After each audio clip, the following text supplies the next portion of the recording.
Hello guys, good morning. তো সবাই কেমন আছো? আশা করছি ভালো আছো। আর আজকে ইন্ট্রোটা একটু অন্যরকম ভাবেই দিচ্ছি। তো যাই হোক, এখন বাজে সকাল 7টা বেজে গেছে। তো এখন ঘুম থেকে উঠলাম। এরও আগে একবার উঠেছিলাম 5টার সময়। তো তোমাদের দাদাভাই তখন ডিউটি গিয়েছিল। তো তখন উঠে ওকে যাই হোক রেডি টেডি করে ওর অল্প টিফিন টিফিন বানিয়ে আমি আবার শুয়ে পড়েছিলাম। তাই আবার 7টার সময় ঘুম থেকে উঠে পড়লাম। তো চলো এখান থেকে আমার ভিডিওটা স্টার্ট করছি। তো পুরো ভিডিওটা কন্টিনিউ করতে থাকো। তো ঘুম থেকে উঠেই যেটা আমার ফার্স্ট কাজ সেটা হলো এই জানলার পাল্লাগুলো খুলে দেওয়া। কারণ আমি যেহেতু রাত্রিবেলা একটু কি বলবো, এদিকে তো প্রচণ্ডই ঠান্ডা। আর জানলাটা খোলা রাখলে প্রচুরই বাতাস আসে। তাই জন্য জানলাটা রাতে লাগিয়ে দিই, একটাই মাত্র পাল্লা খুলে রাখি। তো আজকে সেটাও করিনি, কারণ বাইরে একে ঠান্ডা, এখানের ওয়েদার তোমরা সবাই জানো কম বেশি ব্যাঙ্গালোরের ওয়েদার কেমন। তার উপরে চলছে প্রত্যেক দিন বৃষ্টি। কি বলবো, একে ঠান্ডা তারপরে বৃষ্টি, সোয়েটার পরবো না মাথায় ছাতা দেবো এটাতেই কনফিউশনে হয়ে যাচ্ছি। তো তো দেখতেই পাচ্ছ বাইরে কেমন মেঘলা ওয়েদার, তো ভীষণ ঠান্ডা। আর এই ঘরদোরের অবস্থা এরকম। তো ওগুলো পরে গুছিয়ে নেবো নিশ্চয়ই। চলো এবারে ওয়াশরুমের দিকে যাওয়া যাক। তো আমি একটু ফ্রেশ হয়ে নিই। চলো ভিডিওটা তোমরা কন্টিনিউ করতে থাকো। তো ফুল ভিডিও দেখ। তো আজকে সকালটা যেন সত্যিই খুব সুন্দর লাগছে, কি বলবো, সত্যিই খুব ভালো লাগছে। তো কি আর করব, সকাল সকাল ঘুম থেকে উঠে ব্রাশ করে নিচ্ছি। তো একাই আছি বাড়িতে, কি রান্না করব না করব কিছুই জানি না। তো এখন আপাতত ব্রাশটা করে নিই। ব্রাশটা করে নিয়ে ফ্রেশ হয়ে গিয়ে তোমাদের সাথে পুরো রুটিনটা শেয়ার করব। আর আমি ওখানটা প্যান্টে ভাবলাম যে আমার প্যান্টটা মনে হয় ছিঁড়ে গেছে, তারপর দেখলাম না, ওটা পকেটটা বেরিয়ে চলে এসছে। তো চলো পুরো ভিডিওটা স্কিপ না করে কন্টিনিউ করতে থাকো।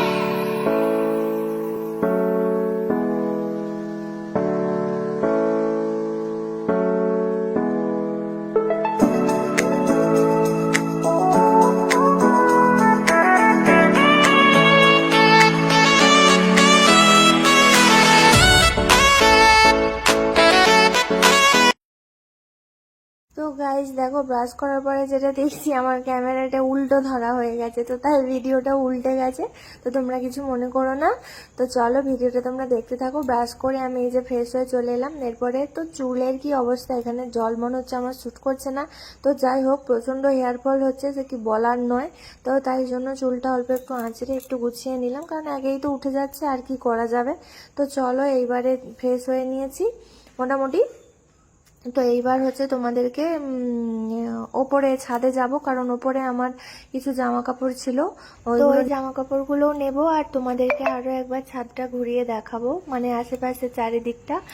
তো কি বলবো, বাড়িতে একা থাকলে না সত্যি আমার যেন কিছুই ভালো লাগে না। একে অচেনা জায়গা, তারপরে ও যতক্ষণ ডিউটি চলে যায় কি যেন একাই লাগে। আর কি আর করা যাবে, নিজেকে পরিস্থিতির সাথে মানিয়ে নিতে হবে।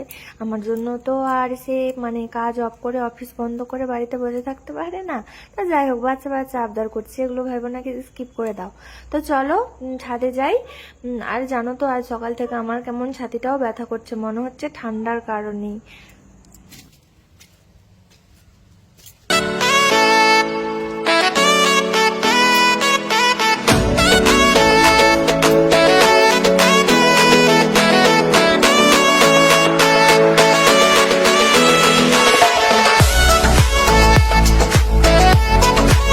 ওই আগেই বললাম না গাইস, যে এখানে শীত ঠান্ডাকালে গায়ে সোয়েটার দেবো নাকি মাথায় ছাতা দেবো, সেটাতেই কনফিউশন হয়ে যাচ্ছে আমরা। তো কি আর করবো, এই বলতে না বলতেই আবার বৃষ্টি চলে এসছে। তো যাই হোক, জামা কাপড়গুলো তুলে নিচ্ছি। আর জামা কাপড়গুলো না জানো আগের দিন দিয়েছিলাম, সারাদিন বৃষ্টির জন্য শুকোয়নি। তাই আবার আমি 5টার সময় দিয়ে গিয়েছিলাম, তখন আর ভিডিওটা নিইনি। তাই এখন 7টার সময় এসে দেখছি এগুলো মোটামুটি হালকা শুকিয়ে গেছে। এবার এগুলো রুমের মধ্যে মিলে দিলে প্রায় আমার সবকিছু শুকিয়েই যাবে। তো চলো এবার নিচে যাওয়া যাক।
আমার জামা কাপড় গোছানো প্রায় কমপ্লিট, আর দেখতেই পেলে অনেকগুলোই জামা কাপড় ছিল, তো সবই প্রায় গুছিয়ে নিয়েছি। গোছানোর পরে এবার যে কাজটা করছি সেটা হচ্ছে রুমটা একটু পরিষ্কার করে নিচ্ছি, ঝাঁটিয়ে নিচ্ছি।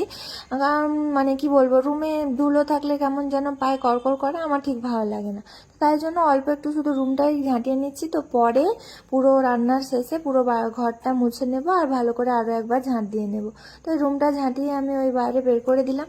তো অনেক এবারে 8:30 প্রায় 7:30 8টা এরকমই সামথিং বেজেছিল। তো চলো একটু কিছু খাওয়া দাওয়া। তো ভাবলাম কিছু খাবো, কিন্তু যেন খেতে ইচ্ছে করছে না। এমন মানে শরীরটা ঠিক নেই, ঠান্ডা লেগেছে তো অল্প, যেন জ্বর জ্বর মতন ভাব। তো তাই জন্য আর কিছু খাবো না। তো চলো দুপুরে কি কি রান্না বান্না হবে ওইগুলোই করে নিই। দুপুরবেলায় একদম ডাইরেক্ট ভাত খেয়ে নেব। তো এখন আমার খিদেও পাচ্ছে না। তো রান্নাঘরে এসে ইন্ডাকশানটা অন করার পরে দেখছি যে রান্নাঘরে অনেকটাই দুধ রয়েছে। তো চলো ফার্স্টে আগে দুধটা গরম করে নিই, নইলে খারাপ হয়ে যেতে পারে। তো দুধটা গরম করে নিই, তারপরে দেখছি কী কী রান্না করা যায়।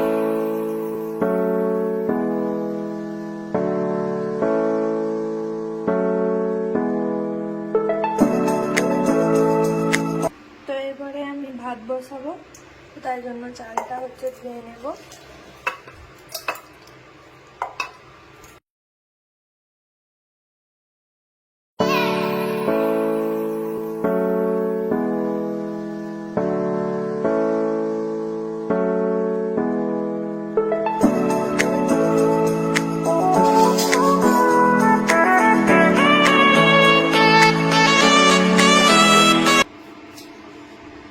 সেদ্ধ করে নেব।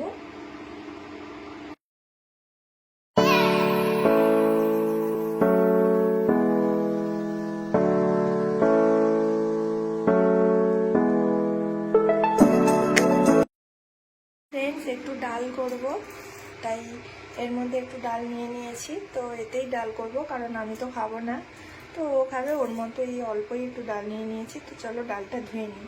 তো ফ্রেন্ডস আমি এখানে একটু আলু কেটে নিয়েছি। তো আলুটা একটু ভাজা করব, আমারই একার জন্য করব, ওর জন্য আলু ভাতে দিয়েছি। ও অত ভাজাভুজি সেভাবে পছন্দ করে না, তাই জন্য যাই হোক কেটে নিয়েছি আলুগুলো। ছুরিটা খুব একটা ভালো মানে আমি কাটতে পারি না, যা হয়েছে হয়েছে। আর এইদিকে দুধটা যে বসেছিলাম ওটাও প্রায় গরম হয়ে এসছে। তো ফ্রেন্ডস তোমরা একটা জিনিস দেখবে? তো চলো তোমাদেরকে জিনিসটা দেখাচ্ছি কি জিনিস। তো চলো আমার সাথে। এই ঠান্ডাতে সারা দিন বৃষ্টি হচ্ছে, মানে কি বলবো, ওয়েদারটা মানে জাস্ট। ওদিকে যখন বাড়িতে থাকতাম অসহ্য গরম, এদিকে আবার অসহ্য ঠান্ডা, মানে ওয়েদারটা কোথাও আমার ঠিকঠাক মনে হচ্ছে না। তো যাই হোক, গরমে তো থাকাই যায় না, ঠান্ডাতে তবু থাকাই যায়। দেখো কিরকম বড় বড় বৃষ্টির ফোঁটাগুলো পড়ছে। আর আমি ওদিকে রান্না বসে দিয়ে এসেছি। তো একা একা যেন আমার কিছুই ভালো লাগছে না। তো কি আর করা যাবে, থাকতে তো হবেই। তো চলো তোমরা এদিকে বৃষ্টি দেখো, আর আমি যাই ওদিকে গিয়ে ভাতটা হয়েছে কিনা দেখি। গাইস ভাতটা এখনো বাকি আছে, তাই আমি এখানে একটু মাছ নিয়ে এসেছিলাম। তো সেই মাছগুলো এখন ধুয়ে নিচ্ছি। তো এটা হচ্ছে পাঙাশ মাছ। তো গাইস খাওয়া দাওয়া করে ঘুমিয়ে ঘুম থেকে উঠে আবার একটু ঘুরতেও চলে এলাম। খাওয়া দাওয়াটা আর তোমাদেরকে ভিডিওর মধ্যে দিইনি, দিলে ভিডিওটা অনেকটা বড় হয়ে যাচ্ছিল। তো এই দেখো একটা জায়গাতে ঘুরতে এসেছি। তো এই দূর থেকে একটা পাহাড় দেখা যাচ্ছে, তো খুব সুন্দর লাগছে। আর আমরা এসেছিলাম ঠিক সন্ধ্যের মুখটাতেই সবাই মিলে।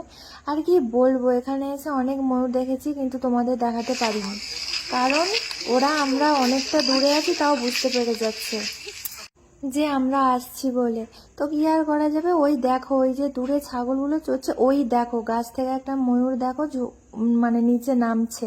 তো এইভাবে ছাড়া আর কাছ থেকে আমরা বেশি ভিডিও নিতে পারিনি, কারণ তোমাদের বললাম ওরা আগে থেকেই পায়ের শব্দ শুনে বুঝে যাচ্ছে।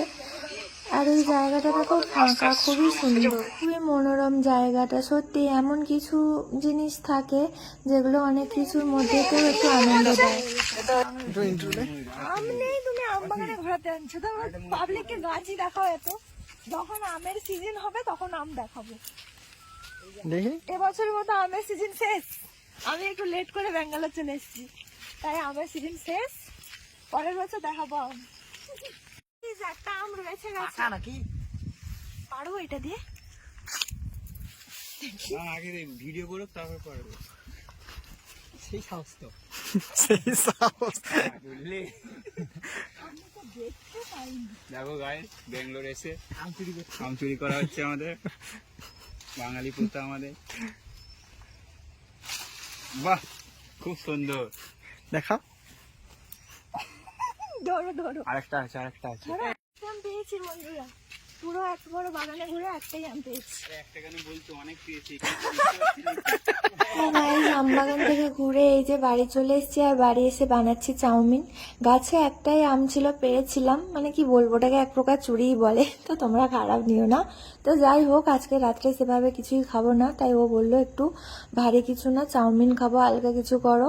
তো তাই জন্য অল্প একটু চাউমিন করছি। তো ওইদিকে দেখো সবজিগুলো ভেজে নিয়েছি, আর এখানে ওই পেঁয়াজটা, লঙ্কা আর আদা রসুন সব অল্প অল্প দিয়ে আর সয়া সস দিয়ে ভালো করে নাড়ছি। তো ফ্রেন্ডস, এই যে ফাইনালি ডান আমার চাউমিন। তো আজকে আমরা ডিনারে এটাই করব। তো চলো, ভিডিওটা কেমন লাগলো তোমাদের কমেন্টসে জানিও, আর দেখা হচ্ছে নতুন কোনো ব্লগে। আর ভিডিওটা তোমাদের কেমন লাগলো অবশ্যই আমাকে কমেন্ট সেকশনে জানিও। ভিডিওটা ভালো লাগলে অবশ্যই একটা লাইক, কমেন্ট, শেয়ার করে দিও, আর আমার চ্যানেলটি সাবস্ক্রাইব করো, পাশে থেকো। দেখা হচ্ছে নতুন কোনো ব্লগে।